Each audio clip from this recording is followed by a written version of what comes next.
네, 2026년 2월 15일 이정훈입니다. 설 연휴 본격화됐습니다. 잘 즐기고 계신지 모르겠는데 조금 흥미로운 역사 이야기를 할까 합니다. 요즘 몇몇 분들이 김구의 실체를 알기 시작했다라는 얘기를 가끔 하십니다. 김구 백범에 대해서 무한존경, 저도 젊은 시절에는 김구 선생에 대해서 굉장히 무한존경을 갖고 있었습니다.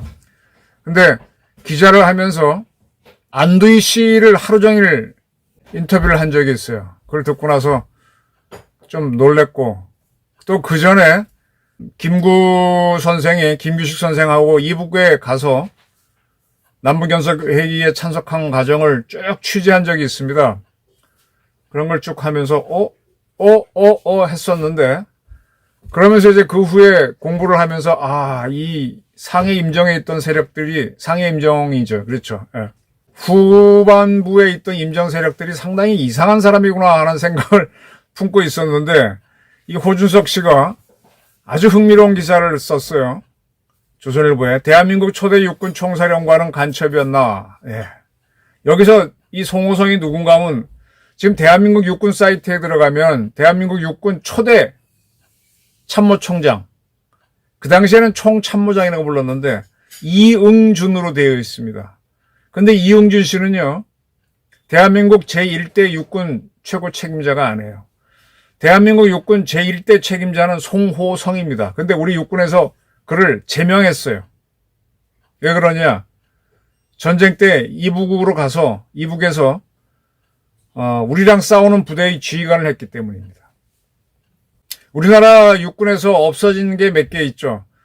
4연대가 없고 14연대가 없습니다. 14연대는 여순 사건을 일으켜서 없고, 4연대는 반란 일으킨 14연대를 진압하러 간다고 했다가 오히려 합세하는 세력이 많았기 때문에 없고, 그 다음에 또 4여단이라는 게 있었는데, 4여단이 바로 6여단으로 바뀌면서 6여단 때 6여단에 있던 2개 대대가 이북으로 월북합니다. 강태무, 표무연, 소령이 이끄는 대대가 월북해버리죠. 2개 대대가 월북해버립니다. 6.25 직전에. 그래서 우리는 4여단이 나중에 여단 체제를 위해서 사단으로 바꾸는데, 그래서 4사단을 만들지 않죠. 그것처럼 송호성 씨가 대한민국 육군의 초대 참모총장, 당시는 총참모장이었는데 이었다는 걸 우리는 부정하고 있습니다.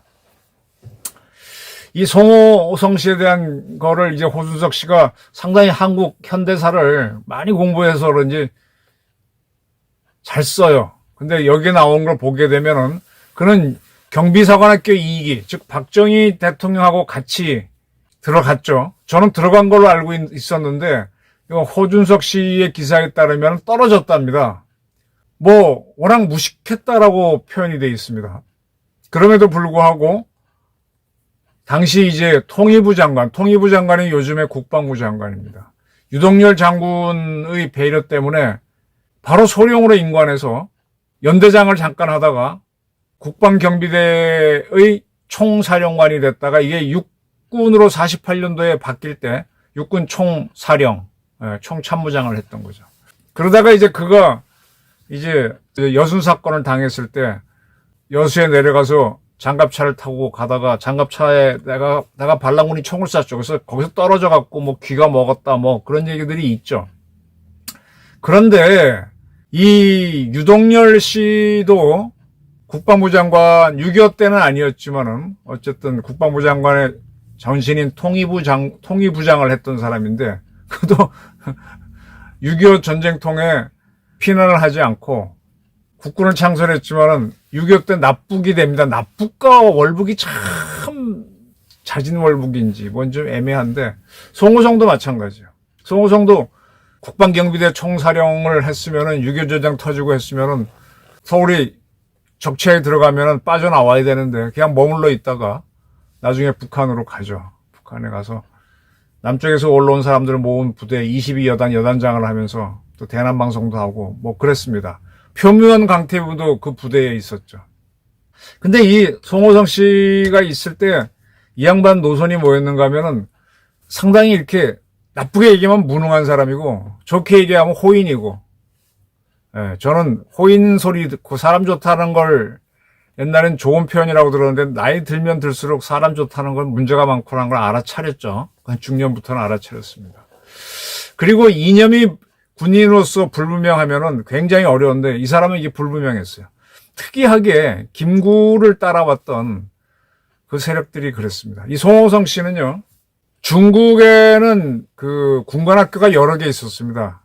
나라가 넓다 보니까 그 중에 한 군관학교를 나와갖고 중국군에 있던 사람이에요.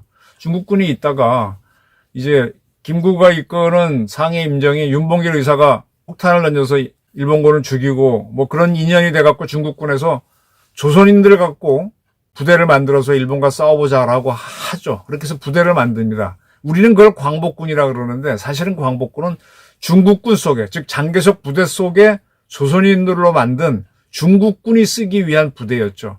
그 부대를 이끄는 책임자로 중국군에 속해 있던 송호성 씨가 가게 되는 거예요. 그러니까 이 사람은 원래 뿌리는 우리 쪽에서 함경도 사람입니다.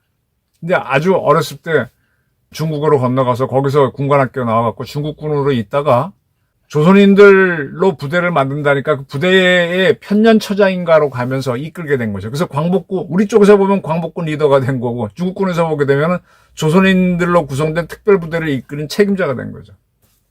근데 광복군은 우리가 해방되는데 아무 역할을 하지 못하고 싸우지 못하고 그대로 전쟁이 끝나는 바람에 그때 김구가 되게 아쉬워했다 그런 그 기록이 있습니다.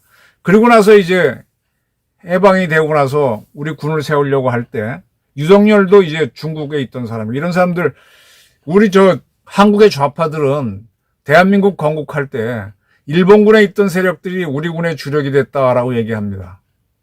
그렇게 된 광복군에 있던 사람들은 뭐 어땠다라고 하는데 사실은 해방 직후에는요, 정부 만들고 할 때는 광복군 세력들이 굉장히 우대를 받았습니다. 유석열이라든지 송호성. 근데 이 부분들의 공통점이 뭐냐 하면 김구를 포함해서 무능했고 이념적으로 모호했어요. 전쟁 딱 끝나면서 바로 냉전으로 들어갔다는 이념 전쟁이 시작되는데 이념에 대해서, 그러니까 상당히 공산주의 세력에 대해서 용공적이었습니다. 친공적이었던 얘기예요. 그래서 군에 상당히 많은 좌익들이 많았는데 이 광복군 세력들이 거기서 우두머리 역할을 한, 그들을 보호하는 역할을 한 거죠. 여순 사건 터지고 난 다음에 6.4 3기, 경비산업교 3기는 281명이 인관했는데 60명이 남녀동계로 판명돼서 수군 잘려나가죠. 여순 사건을 일으켰던 김주혜 같은 사람들이 다, 홍순석, 다 6.4 3기. 하여간 이렇게 이념적으로 애매했던 세력들이 송호성으로 대표되는 광복군 세력이었습니다. 그리고 무능했고. 그리고 특이한 거는 남로당 군사부 책임자 이재복. 이재복 하게 되면은 뭐 박헌영의 오른팔 왼팔 하는데 그로부터 돈을 받았다라는 게 김창룡 씨가 갖고 있는 자료에서 나온 적이 있죠. 저는 김창룡 씨 따님을 옛날에 만난 적이 있어요. 지금 어떻게 되셨는지 모르겠는데 저도 김창룡에 대해서는 굉장히 나쁜 인식을 갖고 있었는데 김창룡이 없었으면은 대한민국은 6.25 때 빨간 나라가 됐겠구나 하는 생각을 많이 했습니다. 지금 저는 대한민국에서는 김창룡 같은 사람이 필요한데 거꾸로 우리 기무사의 후신인 방첩사를 해체해버렸죠. 이 정권은. 그리고 이 정권은 광복군을 한국군의 모태로 삼으려고 하죠. 굉장히 수상한 정권입니다. 김창룡 씨가 이 송호성 씨의 남로당하고 통한다는 거를 잡고 있었고, 근데 그가 총사령관을 했기 때문에 어떻게 하지 못했고, 나중에 이제 김창룡 씨가 암살돼서 죽고 난 다음에 그의 메모에서 송호성 씨 그런 것들이 나온 거 있습니다. 자, 호준섭 씨 기사는 다 봤으니까 제가 다른 이야기를 하겠습니다. 저는 이 송호성 씨 아들을 만난 적이 있어요. 어떻게 만났느냐? 2005년도인데 제가 벌써 20년 더 됐죠. 주간동아의 기자로 있을 때인데 전직 국정원 간부가 소개를 해줬습니다. 그의 이름은 송무성이었어요. 그는 송호성 씨의 아들이라 그랬습니다. 그리고 자기 어머니는 버드나무 양자, 양천내, 예. 버드나무 양자에다가 일전 천자, 어조사 내자, 양천내였다. 어머니는 완전히 중국인이었고, 아버지는 송호성이다. 근데 아버지는 호랑이 호자를 썼는데 해방되고 나서 우리나라에 온 다음에 호랑이 소리가 나는 게 좋다라고 어느 점쟁이가 해서 송호성이라고 했답니다. 근데 중국에 있을 때는 뭐 다른 가명을 많이 써서 본인은 그렇게 알고 있어요. 그런데 그의 아들 송무성 씨는 왜 왔는가 하면은 우리나라 국정원에 해당되는 게 당시에는 대만에서는 국가안전국이었어요. 영어로는 National Security Bureau, NSB라고 하죠. 거기에서 거기는 군사계급을 주는 모양이에요. 소장급, 별 2개를 달고 제대한 사람입니다. 사실 민간인인데 군사칭호를 줬다는 거죠. 1급까지 올라갔고, 이분이 대한민국의 거점장으로 나왔습니다. 국정원에서 해외 책임자로 나간다. 미국의 거점장 나간다. 일본 거기 이제 굉장히 센 사람입니다. 그가 한국에 나왔을 때는 우리가 이제 대만하고 단교하고 중국과 수교한 다음이었기 때문에 굉장히 예민할 때 나온 거죠. 그리고 이제 중국의 모든 나라가 다 이렇게 외교관계 대만이 끊어질 때라서 한국에 나오는 게 굉장히 중요한 자리였어요. 그가 여기에 한국에 오게 된 사연이 있습니다. 자, 그의 아버지는 6.25 때 북한으로 갑니다. 그게 참 애매해요. 끌려갔다라고 하는데 끌려간 건지 뭔지 어쨌든 갔습니다. 가가지고 이북에서 남쪽에서 온 사람들을 모아갖고 부대를 만들어가지고 22여단 책임자를 하죠. 근데 어쨌든 이 모자는요 6.25 때 가지 않았어요. 이북으로 가지 못했어요. 그런데 이게 이북에서 이 송호성 씨가 대남방송도 하고 하니까 그때도 다 정보기관이 있으니까 이 송무성 씨 어머니도 그렇고 굉장히 연좌제가 있을 때니까 꼼짝을 못하죠. 계속 감시를 받습니다. 그러다가 이제 송무성 씨가 점점 크면서 어머니는 중국 사람이니까 또 중국에서 태어났기 때문에 중국의 호적이 남아 있었어요. 그걸 근거로 다른 중국인, 대만 사람한테 양자로 들어가서 그 사람의 아들이 됐기 때문에 호적이 대만에 있고 하니까 그쪽으로 대만으로 갑니다. 어머니는 못 나오고. 그래서 대만에 가서 대만서 대학을 나와서 전공은 신문학을 했습니다. 기자가 되고 싶었는데 마침 그러다 보니까 기자 준비하고 있는데 중국의 국가안전국에서 한국어 전공자 뽑는다고 해서 혹시나 하고 시험 봤는데 덜컥 붙었어요. 자기는 갈 생각이 없었는데 거기서 꽉 잡더랍니다. 한국어를 능통하게 하는 사람이 대만에 없었으니까. 그래서 대만 정보부에서 활동하면서 그 다음에 이제 대만 정보부에서 미국에 유학 보내서 영어까지 하게 돼서 영어, 한국어, 중국어를 하는 대만어를 하는 그런 사람이 됐죠.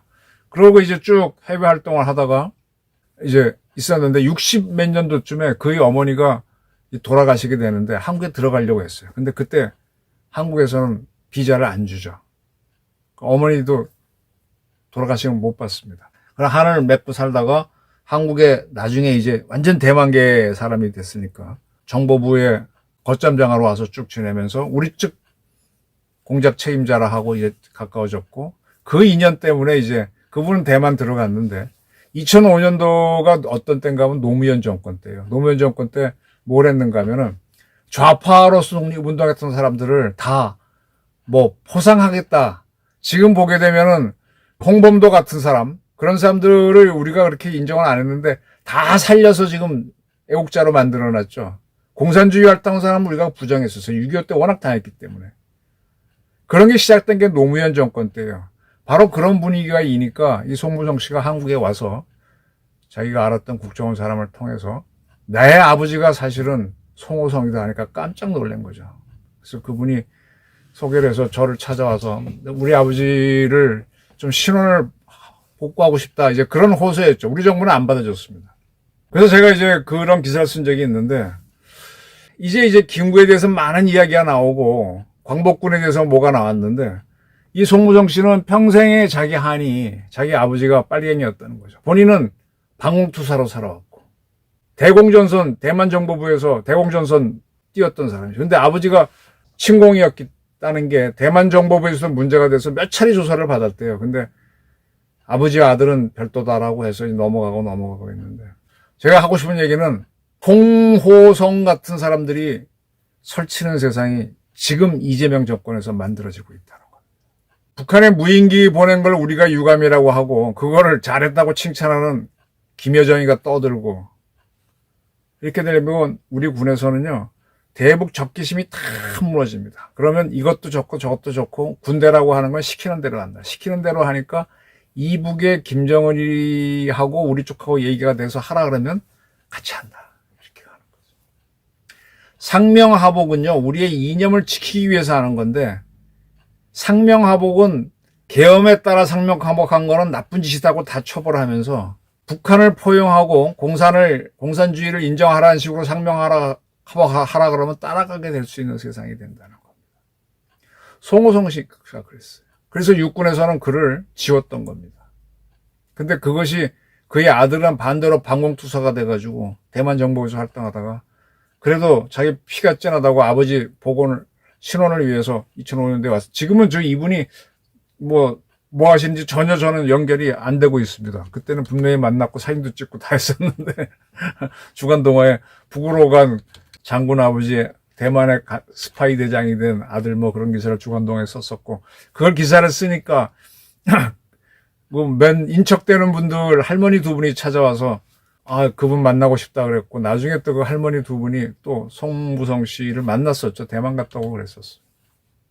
이념 전쟁은요, 치열한 겁니다. 지금 신냉전이 치열하죠. 근데 이 신냉전 세상에서 거꾸로 가는 게 이재명 정권입니다.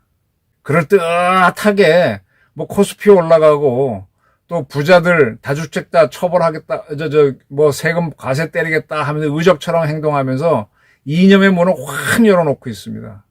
이거 대한민국이 크게 망조로 갈 수 있는 겁니다. 그 호준석 씨 기사, 조선일보 기사하고 제가 썼던 기사의 제목은 2005년도 건데요. 꽤 오래됐죠. 2005년도 건데 북으로 간 간첩 아버지, 대만 스파이 대장이 된 아들 뭐 그런 거였습니다. 세상에 좌도 좋고 우도 좋고 한 거 없습니다. 점점 예민할수록 분명히 해야 됩니다.